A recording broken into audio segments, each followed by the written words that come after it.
What if you could take that risk, make that change, reach that goal, live your best life?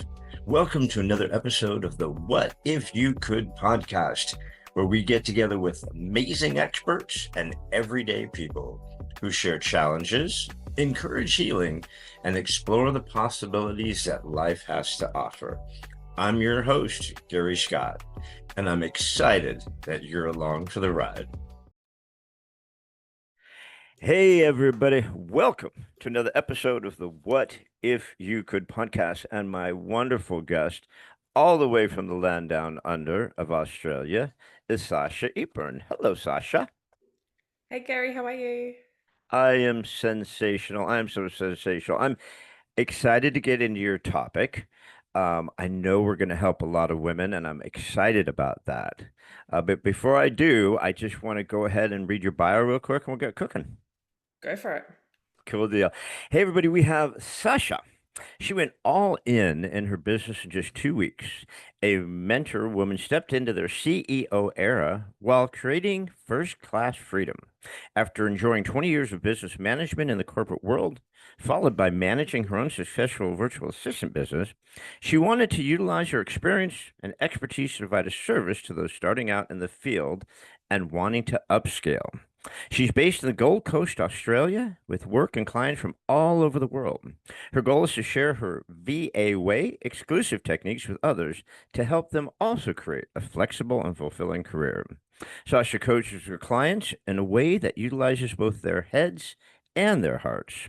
Early on, she hit a roadblock in her professional life and struggled to move past it. It was only after she began to adopt the techniques by her coach that showed her that she began to see the benefits. These practices have proven invaluable and in turn motivated Sasha to want to share her newfound passion into a full time career, coaching others with these same incredibly successful methods and systems.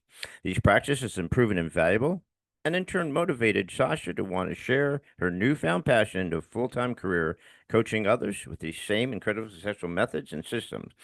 Her love of living in Queensland and enjoying its beautiful weather, water, and natural beauty will often see her seeking out new and exciting places to spend time with her daughter. She's now a certified NLT practitioner, her most important qualification. It is really important to her to continue her learning in order to provide her clients with the best coaching possible. And that's why we're here today. I had to pull you off the beach. There's still sand in your toes. But thank you, Sasha. I appreciate you. And like I said, we've got so much to cover with you. I talked a lot, but I do just have the one question, and I promise I'll shut up. Okay. Um, I ask all my guests the same question, and basically, it's the what if you could. So, Sasha, have you ever had a what if you could thought or what if you could moment you'd love to share with the gang before we jump in? Yeah, sure. I guess what if I could go back and start my business earlier? I think What that what does that mean for you? I think that there's been so many times in my life that I was going through my corporate 9 to 5, trying to climb the corporate ladder, and there were so many thoughts of, is this it? It just was so unsatisfying and unfulfilling. And it took a global pandemic for, literally for the world to turn upside down for me to actually go out of my comfort zone and to try something else. And it completely changed my life as I know it now. And I think a lot of us, I would say a lot of us, very much just set in that normal routine way before COVID happened. And we didn't know any different. That was just kind of life, but there was still something niggling inside to be like, is this actually it? Or you'd find out this job wasn't it. So then you'd move to another job searching for something else, and that wasn't it either. So, yeah, definitely. What if I could actually have the gumption to go back and start earlier? Yeah, gosh, I say that almost every day right now. Um, Mm, but isn't it interesting how COVID exposed us to so many things? I mean, exposed us to ourselves, our job, our family, our yeah. relationships, people that we don't like anymore. I mean, it really made us face a lot of internal stuff. I mean, if you've Yeah. looked, right? I mean, it did, didn't it? Yeah. 100%. I think the way that people look at the world completely changed. Yeah, yeah. So when you were you going in the office, you were a 9 to 5, or you had this career doing that, and then COVID stopped that, so you were stuck at home. You're like, holy cow. Was it that kind of situation for you? Exactly like that. I was working in a hotel here on the Gold Coast as a sales director, and we were probably the biggest hit industry. We in Australia housed all of our international rivals in hotel quarantine. They were bound to a hotel room for 2 weeks. They weren't allowed to leave the hotel room, and we were the first hotel that entered into that program with the government. So we were the first hotel in the entire country to be like, we don't have a job for you. You need to go home. Wow. Yeah. And Australia locked down really hard, right? I mean, weren't they one of the countries that really locked down hard? Yeah, I mean, we kind of play off against each state because we were probably the most freest state because we kind of eradicated it quite quickly. Whereas down in Melbourne, they were the most locked down state. They had more lockdowns than, sort of Victoria, I should say. They had more lockdowns than the rest of the country, and they had a lot more mandates than us. Whereas a lot of times where they had heaps of cases, we were sitting up here with our 5 to 10 cases in Queensland. So there was actually what is quite interesting about it was from the two lower states below us, a lot of them, they actually all migrated up to Queensland.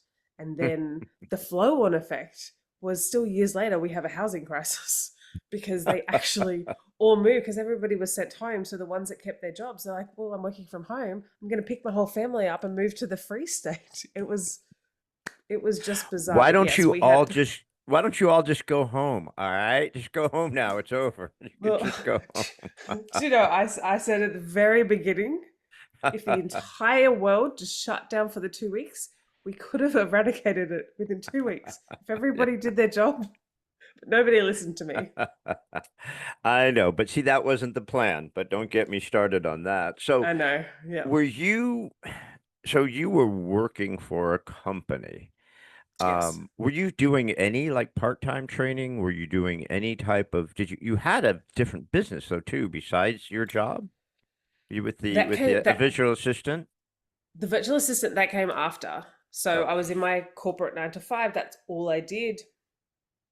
That consumed my life. And then COVID happened, stood down, and then I tried everything to earn an income. So I even joined some network marketing companies, and it was only because of a network marketing company that I sold some face products to a girl that was a virtual assistant, and she came from the hotel industry, and she told me about virtual assisting. So then that's when I started, and yes, I had a job at the time, but it was kind of I'm just going to go and try this industry because the hotel industry doesn't want me back yet because we're not ready to take hotel people back. So I'd started working in real estate. I'd only been there for 4 months in my job. And then that's when I started my business. So it was kind of about a year or so after boom shut down, but still the hotel industry hadn't recovered as yet. yeah. How did you like your time in real estate? Mm, yeah, not really. It was, let's say, very cutthroat. And I'd come from 25 years in hotels and hospitality where everyone was just friendly and it was all about customer service. And yeah, it was very different. Not for me. Yeah. Yeah, I've been a real estate broker for 35 years. I know exactly what you're saying. My son and I have our company. It's like, yikes, ouch. Sometimes it's Yeah. complete madness. But so what what was the what made you think, okay, I'm going to focus on women. I want to work with women. Was that a purposeful thing or you just saw that there was a need for that? It came organically. And I felt like I just attracted women, and I thought that the message was super powerful, especially me being a solo mum, to kind of empower other women that they can, they don't have to have all their ducks in a row before they go and try a business. And it just was a super powerful message to show women that there's something else outside of the 9 to 5. Now I still attract men. I still have 2 men that I'm working with, and that just kind of comes organically. But it just made sense to say I work with women. Yeah. And I don't know how it is in Australia, but in the States, there's still, I mean, after many, many years of women being in the workforce, there's still a pretty big difference between the corner office percentage of men to percentage of women. Correct. But on the flip side, we're seeing now, especially after COVID, most of these women said, "My husband's a loser. I don't even like him anymore." Most chicks dumped their husband and said, "I'm going to start my own business. I'm going to start something. I want to have something for myself." Yeah. And we're seeing a lot now in my business in real estate. Women dominate real estate. I mean, they're way better realtors than men by 1,000%. Um, but I do see more women in the workforce starting business and like that. Do you see that where you are too? Yeah. I think I see it probably more now because I am in the business world, but I see a huge amount of women trying something different, jumping into the space, but also there are some really powerful businesswomen that I see and I'm just like, damn, like that's, kind of who I aspire to. But I think the thing is they might have been there before. I just never saw them because I was stuck in my 9 to 5 grind. So, what did you do in the hotel business? I was a sales director, so very much a sales and events kind of background. With Oh, the cool. early days, I'd kind of worked in every department. I did a management program with them, so I had learned every single department, but really kind of found the love in the events and sales space. I know we keep saying 9 to 5, but I mean, I went to school for hotel restaurant management. I thought I'd go into hotel Yep. restaurant management. And then I realized how hard these people work and how many hours they put in. I don't think you don't see many 9 to 5 jobs in the hotel industry, do you? It was not 9 to 5. We called it love time. It was expected to do a reasonable amount of overtime. So, you'd always be the first one in, you'd always be the last one out, and that would make you be considered a good employee, being there for longer than everybody else. They called it love time Yeah, well, that's what we called it. The staff called to it. We're just yourself. like, how much love time did you do this week? How much unpaid time did you do just to be considered a good employee? Yeah. I mean, I went into the hotel for a while and I was like, holy cow, man. The guy's job that I wanted, which of course was food and beverage director. I'm like, do you ever go home? Ever? He's like, no, man. Yeah. And we're a real seasonal type of area. So he might have 2 months where he can kind of be slow, but for 10 months, the guy's just going at it. And it's a crazy business. But that had to help you, though, see kind of a good way and a bad way to do stuff when you want to do your coaching. Huge. Yeah, definitely. I learned a lot about leadership. I learned a lot about what I didn't, how I didn't want to micromanage team, how I wanted to build a culture, while I wanted to, I guess, just support people and give them the autonomy to grow. And there was a lot of times that I was in different roles where they're just so micromanaged and so like you have to do it this way, or no, we've done that before, it doesn't work. And times change. So yeah, I definitely learnt a lot. I like it has shaped what I brought into my business, that is for sure. So it was definitely not a waste. It served me for that time in my life. I got to travel lots of different places. I lived in the Middle East for a while. I lived in Vanuatu for a while, working in hotels, and I lived on site. So very different experiences as well. So I think it's definitely shaped what I've been able to bring into the business world and what I've been able to mentor people in as well. Well, that's awesome. I mean, getting exposed to all those different areas, that was a big part of why I wanted to get in the hotel business is because to go to other areas and go live in other places. And I enjoyed that part of it quite a bit. But what do you think when you're meeting with these gals and you're meeting with women that you're coaching and stuff? What are you seeing as some of their biggest roadblocks right now? Is it a belief of, well, gals can't do this, or I'm not sure I'm going to be accepted, or stuff like this, or what are you seeing as some of the biggest challenges that they're facing? Yeah, all of the above. 100% it comes down to mindset, and it comes down to conditioning and generational trauma and conditioning over the time of their life. We're so taught that there's a certain way of life. And then when they step into entrepreneurship, there's so many limiting beliefs that come up. And actually, they've got all of the skills, but it's their limiting beliefs that hold them back. that they've come from, most of them have come from, let's say, your corporate typical 9 to 5. They've either been an EA, or a similar corporate career to me. And then they jump into the space, and then they don't feel worthy enough. They don't feel good enough in this space.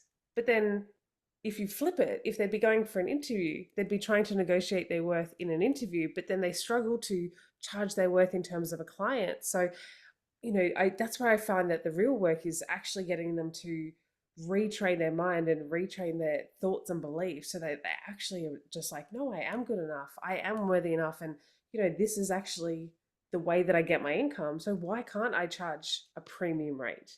Mm. And the thing is, we're so ingrained from a young age. Like we go to school, we're taught to go to university. Even we're taught to color inside the lines. Like even from the age of 2, we're told to live inside this box. So for me, that's where the work is. But I work with generally most of my clients are between 30 and 55. They've already had 30 years of conditioning that we're trying to help them rechange their mind to support them. And when somebody goes from here and they're like so far up here, and my client's like, why are they winning? And I'm like, because of this. It starts with this. Until you believe that you can do it, nothing else is going to change. Yeah, that's so true. It's so true. Mindset is so crucial to everything we do. I'm not kidding when I say that women make the best realtors because there's a certain level of multitasking that you have to do to be a realtor. You know that because Yep. you Yep. did it. And women are just better multitaskers. They're just used to being home, doing the laundry, go shopping, cook dinner, take care of the kids, right? I mean, they're natural multitaskers. And men just go to Yes. work, come home, get on the couch, open up a beer, and right. Yeah. And women have always had Simple. two jobs, right? Women have two Yeah. jobs. Guys just have one job, Always. Yep. right? And so I think what's funny about you talk about fees because I've done a lot of coaching and I've had coaching my entire life. I've had coaches, and it's funny about charging a fee, right? It's like that first time someone says, "Well, what's your fee?" You're like, $12. You just can't get out the fact I charge $5,000 an hour. Would you like to sign up? It's like the fear of saying something like that for most people is brutal, isn't it? Yes. Yes. Yeah, that's really what they struggle with. Or they have every intention of going in and saying, "I'm going to charge $100 an hour," and then they're like, if I quote anything higher, they're going to say no. And everyone's like, there's that fear of rejection as well. And I'm like, why don't you actually just start a conversation? And they're all scared to negotiate as well. Like it's just, it's a fascinating the psychology of sales. It's just the fear always seems to get the better of them until they really master that skill. I remember I was talking to a friend of mine she was coaching and now she's a very successful coach, real estate coach. And I remember that one of the first times that she was telling people what she charged, I think back then it was like $50 an hour. And she lowballed herself. Like I think she tells a story, it's funny, but it's something like that. You guys, well, how much you charge? She goes, $50 an hour, but I'll do it for 35. And he's like, That's what I they thought you were do. gonna charge me like 100. And that's And what people do. They're like, I'll do it for this. Or if somebody says, I'll do it for 100, like my rate's 100, and they turn around and say, oh, I was probably looking for somebody about $50. People will just turn around and be like, oh, I'll take it. No, don't take it. Negotiate. Like, meet them in the middle, find the win-win. And I'm just like, you literally just disrespected your entire business and your brand and your like, and it's not a no yet. And I think exactly right. I think it's just one of those skills that people are just not taught how to do that. And like, even though I was in sales, there was so much unlearning in the corporate sales that I had to do to really turn it into like, I'm not here to convince you to buy. And I think in corporate sales, you're very much like convincing, convincing, convincing. And when you go into this space, it's more about, well, we want people to be compelled to buy. The value has to be so great that they're just like, actually, this is a steal. Take my money. So Yeah, yeah, yeah, very very different structure. and that's the interesting thing is that people who are in the corporate world and understand business and understand finance and things like that, and the power of coaching and the importance of mentoring and coaching, right? They get it. So when you walk in, and if you've got a solid presentation, and if you do have strong beliefs in what you're doing, and you know what you're doing helps, people appreciate that, and they're willing to pay you what you're asking. And we don't understand that as people on the other side of it because of the fear of, well, I've never asked for stuff before. I don't even Yeah. ask my husband to help do the dishes, let alone ask somebody to just pay me $500 for a 5 week coaching program, right? Yeah. That mindset of asking is very, very difficult for a lot of people. Yeah. It sure is. I one of the things I was working with one coach, and that's what he had. He made us just to say that was his mantras: ask, ask, ask, ask, ask. You've got to get yourself in the mindset of it's okay to ask. It's okay to ask, Mm, and it's okay to be turned down. Right? That's like you said. If you tell someone $100 and they go, "No, I'll pay 50," it's like, well, obviously you don't value my services, and let's talk at another time or whatever that you need to say. Right? correct. Absolutely. Yeah. So what are you doing with some of the gals and now a couple of guys that you're coaching? What do you start with them? Where is it the mindset you start with, or where do you like to start with them when you get a hold of these people? Yeah. So what I find is everybody wants the magic pill. They want to they want the shortcut. So whilst I weave mindset in the beginning, and I know that it's to me it's the most important thing, I do generally start on some of the sales and the lead generation because they need to get some wins on the board. Yeah. So we do generally talk through how can you get on the phone to some clients, how can you get some Zoom calls with some potential clients this week, how can you create some leads. So we kind of really start there if they don't have any leads coming through. And again, all of the coaching is customized because it's every person's business is different, but generally I find it's a lead problem or a conversion problem. So we give them a few quick wins and then we start with the deeper work to be like, okay, we've got some wins on the board, you've got some cash coming in, you don't feel as, coming from a bit of a scarcity mindset. Now let's work on improving that.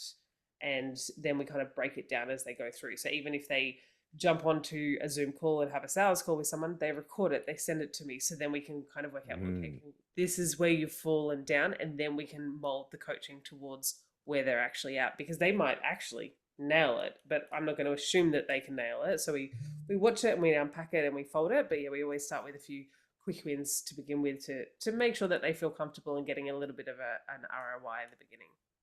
Yeah. I love that. I love taking that recording and breaking that down, because that's so crucial, that feedback, so that you feel more comfortable, more confident the next time you go in there, right?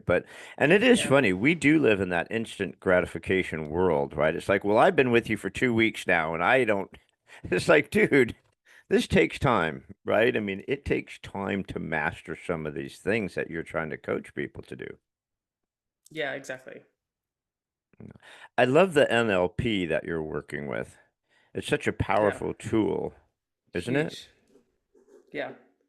That's kind of, I guess, probably like the biggest modality that I use. But since then, even through the same coach that I did that with, I've gone and done breathwork training, I've done sound healing training, and really like to. Oh, and I'm also a therapeutic hypnotherapist as well, so I can kind of weave in those modalities at the time that are kind of needed from the client. So really, all of that stuff to reshape their mind to kind of move them through really is powerful. Yeah, I love that. I love that. Starting with the leads is interesting because that's not an easy thing to do. Prospecting is a very difficult thing for a lot of people to do because again, it comes back to asking, right? You're back to that asking thing that we're afraid to do. How do you work with people to overcome that fear of the prospecting, of trying to generate those leads?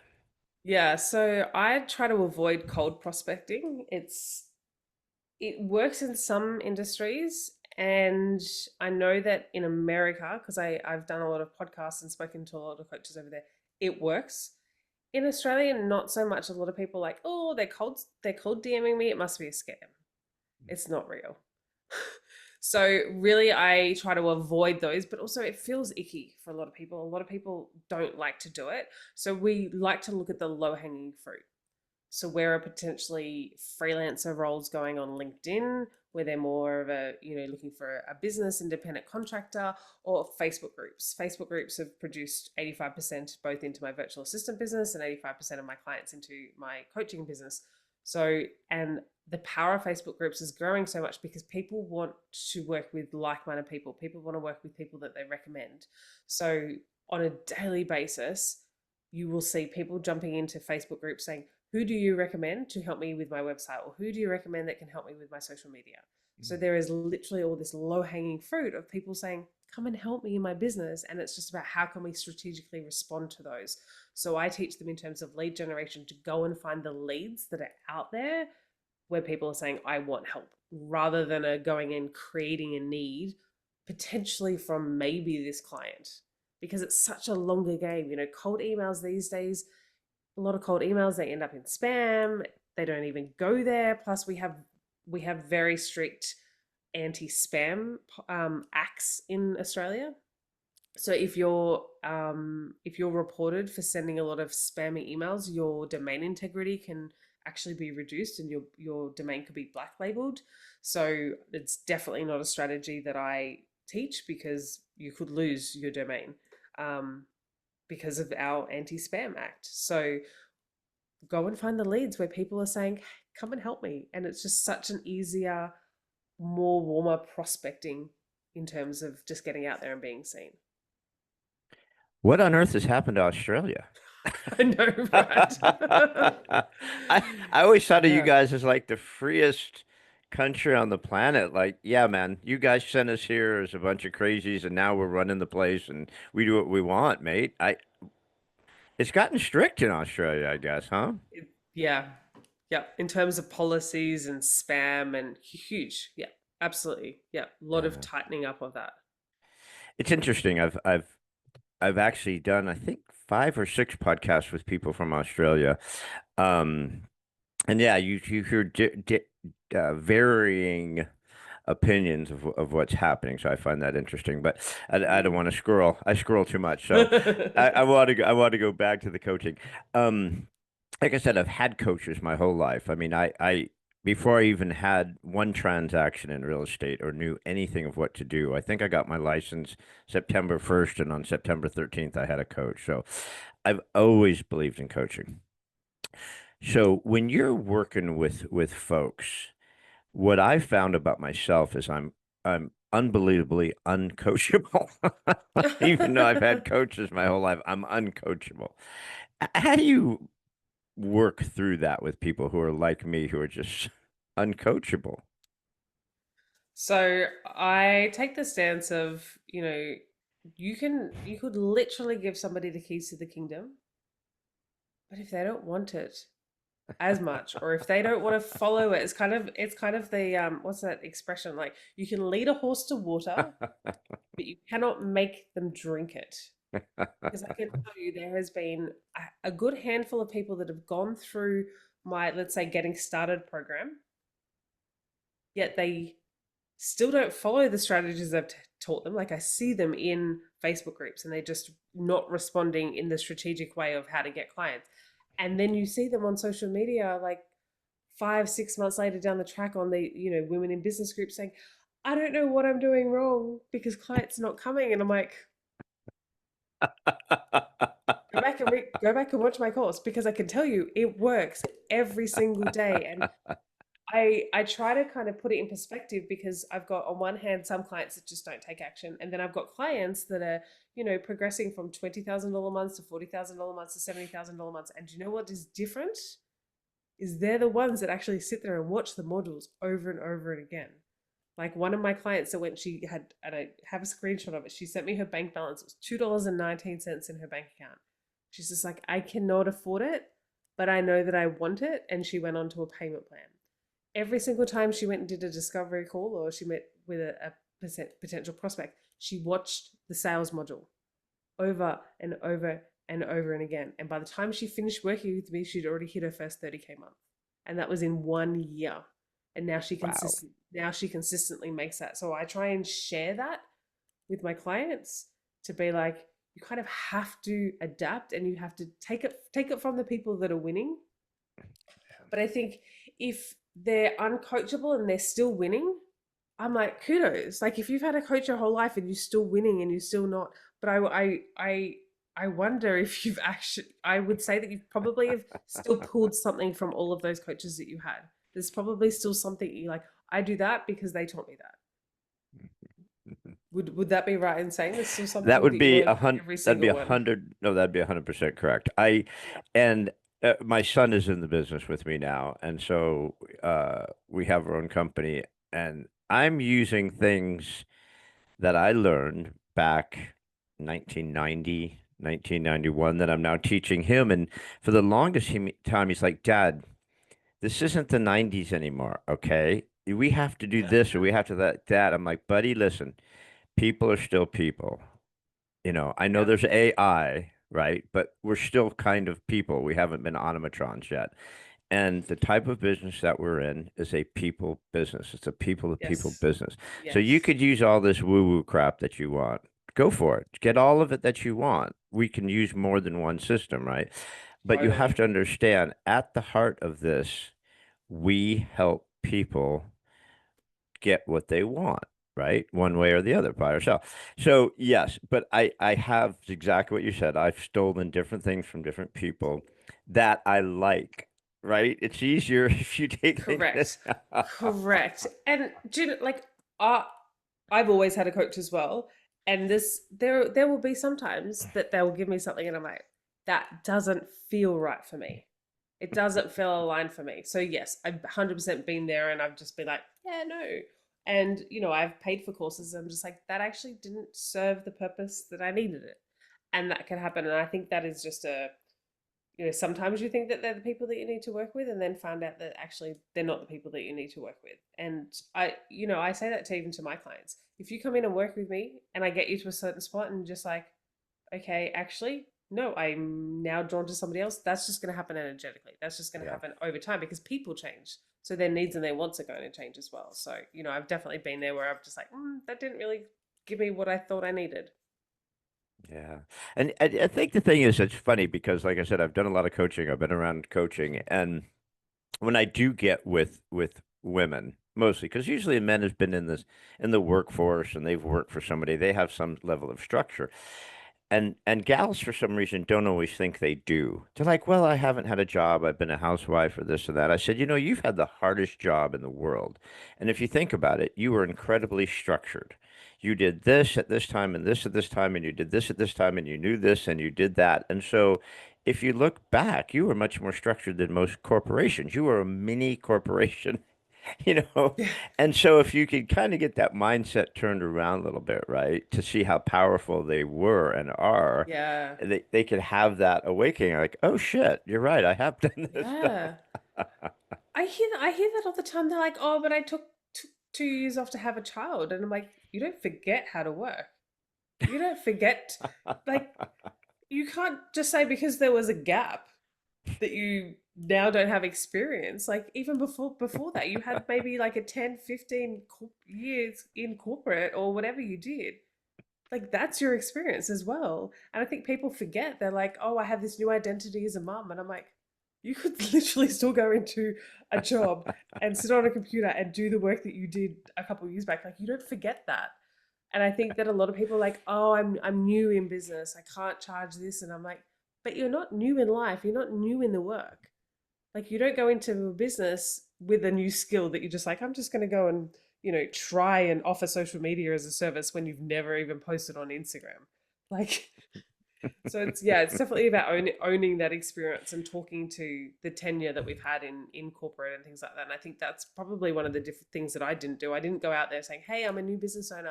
I'm going to work for you for free. I painted the facade and the picture that I'm a business owner. And I think that is the difference between a lot of people because they think that they have to start small. It was just like, no, you're already a business owner, just own it. Yeah, I love that because it is the mindset. Again, it comes back to where we started. It's the mindset. You have to have the belief in yourself that maybe right now I'm here, but I can project that I'm up here. And I can do that Correct. but by learning skills, with Sasha, getting that self-confidence and also getting the system. I mean, it's so difficult for people to understand that a system, oh, but I'm a freelancer and oh, I go by the seat of my pants or I'm this or I'm that or I'm entrepreneur, whatever. And I use that excuse all the freaking time. I'm more free flow, I don't do well in the systems. I don't like to be restrained. But the fact of the matter is systems work, right? Yeah, they do. So that's what, and you have systems, right? I mean, isn't that a lot of the stuff of what you basically teach people is the Sasha way? Yeah. It's like, here's actually the business model. If you want a business model that works, if you want, I get every single template that I've ever created in my business, I give them to them. I give them in my sales plans. I now create ChatGPT bots. I make it really easy. I just give all of it. And it's just like, that's what you pay for, other than my expertise. But it's just like, if you don't have the foundations and the systems set up in your business, you can come and get them. And this is like like, if you want to talk about magic pill, it's just like, it's not the magic pill, because you're still going to have to do the work, but it's literally handed to you on a silver platter of all of my years experience in business. You can literally come in, you can take it, you can steal my business model, and you can get to here, or you can just sit there and figure it out. So that, like, that's the kind of difference. Like, I've done the work so everybody else doesn't have to. It's almost like a turnkey system, right? But it fits Correct. multiple different types of businesses because Yeah. it's flexible. Because you 100%. could have structure and flexibility at the same time, right? Yes. Yes, Yeah. absolutely. How much does the NLP, how much of that do you do the training with the NLP or do you just use it on your on your customers? No, no, I did the training in 2022. The first training that you do is 7 days, 16-hour days. So it's a lot. And then I progressed Seven, into, seven 16-hour days? yeah, I should be mentally like fried. Yeah. which you'd think that, but no, Yeah. you'd get to 10 o'clock and you'd be like, oh, it's 10 o'clock at night already. And then 3 months later, I did the NLP Master Coach, and that was 16 days, 16 hours a day. So a lot of processes, a lot of practices, and it's actually shaped the way that I live my life now, because I did so much work internally on the mind that it becomes organic for me. It comes organic that if I'm on a call with a client, that, if they bring me a problem, I can really ask them the right questions and unpack it to find out what is actually the root cause of their problem. And 9 times out of 10, what they say that the problem isn't actually the problem, or it's triggered from something that's happened to them earlier in their life, and I sit there and I can actually help them move past it. So they're like, oh yeah, right. Or if they're saying, I've got a fear of this, sometimes, like, the fear is self-created, because fear isn't real. It's something that we craft in our mind to keep our body safe. So just supporting them through that. So I don't intentionally go in there to be like, I'm going to use my NLP practices today. It just comes organically to me because of the training that I've done. And it's something that I still do every day, but it assists me to be able to move fast. So I have clients that they come to me and they're like, I've been feeling stuck and I've been getting no's, and I'm like, the only thing that's going to change this around is you. Like, you have to be able to move past the no's to get to the yeses, because if you sit here in the no and you keep on going back this way, you're just going to attract more like-minded energy, and the more no's that you get, unless you be like, okay, cool, well, what's on the other side of the no? Whereas a lot of people get a no and then they sit there and they sit in this procrastination for a few days and don't move forward. So those sorts of things can just help them move a lot faster and quicker, rather than just being stuck. Yeah. And that's why I love what you do with the Zoom calls, is take the Zoom calls and break them down with your clients. It's such a powerful thing because when you have someone who could help walk through what you've done, you could go, see that right there? This was a great opportunity to maybe do this, or maybe this is a not great opportunity for you have when they left that opening, you kind of missed it. Not a blaming thing, but this is a No. learning thing, right? Mm-hmm. Like they left you that open-ended opportunity and you skated right by it because you were scared. Maybe you missed something they let you know what I'm saying? And so that's why I love that you do that with the Zoom calls. Take that and break those down. Yeah, I think it's powerful because, like, when you're in the moment, they don't see it. So for Yeah. me to then do a review of that, I'm like, that's the opportunity that you missed to close the deal. Yeah. And they're like, oh, I see it now. Yeah. And it comes down to that muscle memory, right? I mean, the more that you, Yeah. like you say, the Hmm. more no's that you get, you're just building yourself up. You're building that Yeah. confidence, right? And you're starting to Correct. see it. And next time you won't miss that one. Or maybe next time you won't be afraid to jump in there when you know they threw you a hanging curveball and you didn't want to swing, right? Yeah. Exactly. I love it. I love it. So, what is next for Sasha? What is Sasha going to do now? We are just expanding at a whole new level. We have clients all over the world. I've got some clients in Europe. We've got three clients in the US. So just going to keep on building our client base. And there's a few other things in the pipeline. I'd love to write a book and get a bit more exposure and really speak on stages and empower women kind of, firsthand and, on a bigger scale. So really kind of working on those speaker opportunities and connecting with a lot more people. I love that. I love that. What will our book be about? That's an interesting question. It hasn't quite landed for me yet. I just know that there is a book in there, and I know that it'll come to me when the time is right. Awesome. Awesome. Well, you keep, putting yourself out there. You keep exposing yourself to stuff. You're right. The book's there. I've been wanting to write a book for 40 years, and I've had the same title for 40 years actually. Okay. I even bought the website and everything thinking, okay, I'm ready to do it now. Yeah. And then I've talked to so many authors, because I love talking to authors. I just find them fascinating. And they always say the same thing. The first book takes a little while. But while you're writing the first book, you're already come up with the idea for the second book. And Interesting. it keeps flowing like that. It's like, oh crap, I'm writing two books at once, right? I didn't even think I could write one book, but Ah. now the second book appears. And that's why you see a lot of these people with all of a sudden from no books to five books. It's like, how'd you do that? It's like once I started, I couldn't shut it Yeah. off. I love that. I love I like that. it. Yeah, it's pretty cool. But so, Sasha, you're awesome. So now, how can people Thank you. find you? How could people reach out to Sasha? How could these gals get your help? And what are you doing with that? Why don't you tell us how we can get more of Sasha?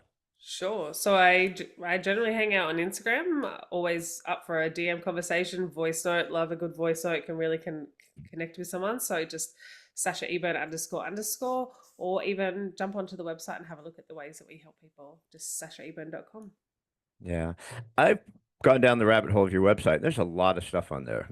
I mean, you offer a lot of stuff on your website, and I think just that's such a great start for people.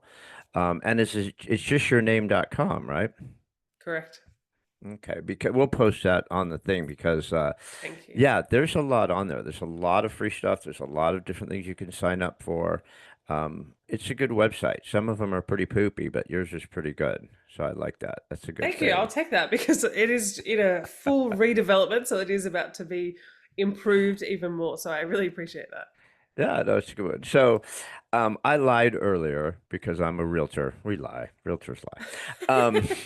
And I said I only have one question, but I actually always ask two questions. I Hmm. give you the first one, but I don't give you the second one. So Okay.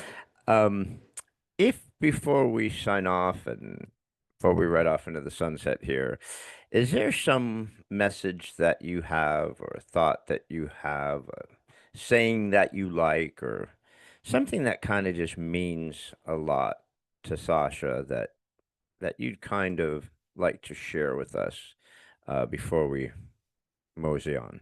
Yeah. I think my message is if at any time you feel like what you're doing in your life doesn't actually fulfill you, that you're in control and you can change it. And I think there's so many people, men and women, they're just floating by. They're just going to this job because they think that they have to, or they're just hanging out with these people because they think that they have to. But actually, this is the only life that we have, irrespective of what you believe and things like that. But right now is the most important thing. So let's make it absolutely incredible and do what you want to do, not what somebody else is telling you to do or what you feel like is the norm that you have to do. I love that. And it's so true. And been through some weird health stuff recently, and you get more appreciation, especially when you get old like me. I can't believe I'm 62 years old. I'm like, how did I get 62? You know, you start seeing that. So I really appreciate that. And you know what you're doing is so helpful because there's so many people who want to do something, but they just don't know how, or they're afraid. You know, they They're have afraid. that fear, and you just tell them, you know, the old Zig Ziglar, false evidence appearing real. You know, fear is an imaginated thing, right? So I, Correct. I just love that you're doing that, and I'm grateful that you're here, you know, to share what you're doing with Thank everybody. you. Yeah. So everybody, this was Sasha Eburne, and yeah, she's right, man. Sasha's right. This we only have one life, unless you're the Dalai Lama. I mean, you only have one one life. You might as well make it the best. So please reach out to Sasha Eburne. Sasha, Sasha, E like elephant, B like boy, Urne. Go to that website. Check out all the cool stuff she's got on there. She's revamping it, but it's still cool now. Look for Sasha on the Insta. I, on the Insta. I call it the Insta. And DM her and get into a program because everybody should have the ability to do their own thing if they want to, right, Sash? Agreed. 100%. Awesome. All right, kiddo. Thank you, everybody. I appreciate you signing in. And Sasha, I appreciate you for being here. Thank you so much, kiddo. Thank you Thanks, so everybody. much. Thanks again for joining us on another episode of What If You Could podcast. Please subscribe, like, share, and give us any feedback. We'd love to hear it. And remember, if you can dream it, you can do it. See you next time.